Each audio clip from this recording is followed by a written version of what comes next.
nga magmalipayon ka. Ikaw pagahatagan sa daghan pang katuigan. Nakadungog ka ba sa among harana?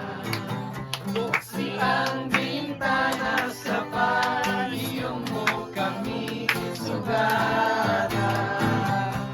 Hinaot pa unta nga magmalipayon ka.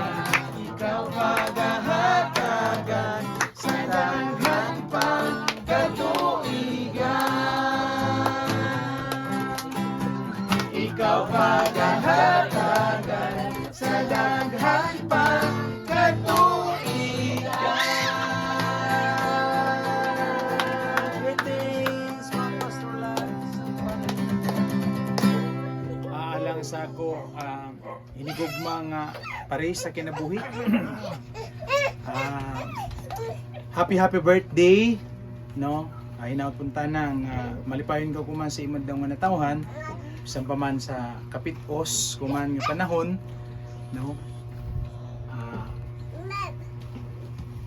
Importante nga nakaabot ka sa imo kuman ika 40 ka tuig nga kinabuhi. So sa ingana padaan ato na makita nga pinasahi ka, special ka diha atubangan sa Ginoo tungod kay gilugwayan ang imong kinabuhi. So naay purpose ang Ginoo sa paglugway niya sa imong kinabuhi. Ginapunta na nga ang ako pagampo is imong ma-find out unsa ang purpose sa Ginoo nga nung niabot ka sa ingana nga katuigan. O gisip ako partner, isipin mong bana naa sa bulahaton, nga pagampo is napuno sa buntana kaw sa passion o sa tinguha nga mas mailham pag nimo ang Ginoo sa imong kinabuhi. So pinaka the best nga gasa karon nga mo nadawatan sa atong anak nga si Nikki, no? O ang pagampo pod nga tangang kagkusog sa Ginoo nga bisan kon ikaw ra diha sa tabok kay naapod ko diri nanarbaho. Kabalo ko nga dili sayon ang pagatiman sa bata, pero ang ako lang kanunay nako suporta sa imo o tabangan nato ni atong pamilya nga madala nato diya sa tilan sa Dios uban ang kalig-on diya sa pagtuo. So I love you and happy birthday.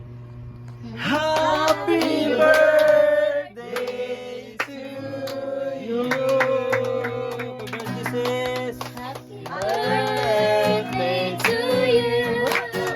Happy birthday to you. Happy birthday, happy birthday. Once again, from Love and Truth Surigao Campus, happy birthday sis. God bless you. Happy birthday.